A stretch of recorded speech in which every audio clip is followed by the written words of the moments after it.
तुम्हें सरल चीज़ें सादगी पसंद इसलिए आती है कि तुम मेरे भक्त हो और सच्चे हृदय से भक्ति करते हो, इसलिए तुम्हारा आकर्षण वहाँ होता है।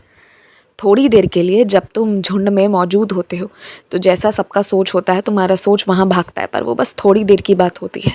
उसके बाद दोबारा तुम वास्तविकता में जब आते हो तो सरलता को ही चुनते हो।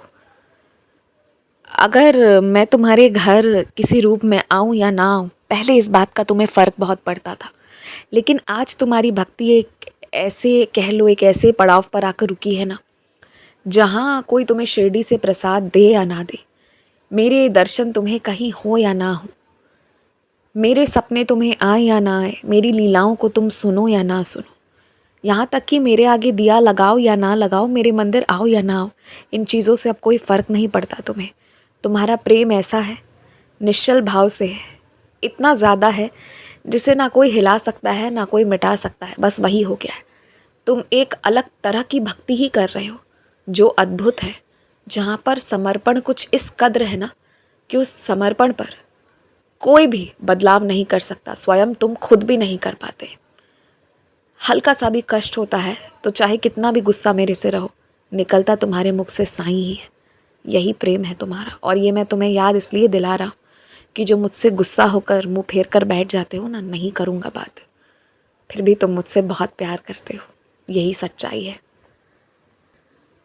मैं जब भी किसी के जीवन में आता हूँ ना, तो पहले उसे उसकी वास्तविकता से रूबरू करवाता हूँ, फिर उसे स्वीकार करवाता हूँ उसकी परिस्थिति को।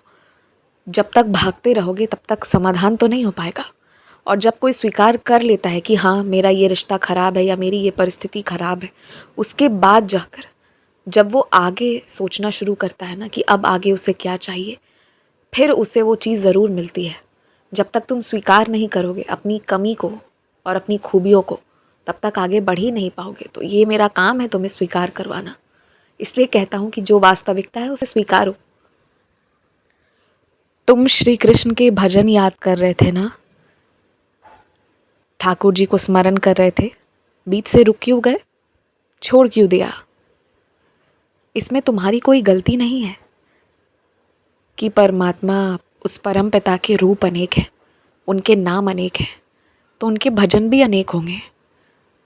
ऐसा थोड़ी है कि तुम मेरी पूजा कर रहे हो तो किसी और की नहीं करोगे, या किसी और की करोगे तो किसी और को बुरा लगेगा। इन्हीं ख्यालों से तो ऊपर उठना है। क्या कोई भगवान को स्मरण करे तो भगवान को बुरा लग सकता है? कभी नहीं।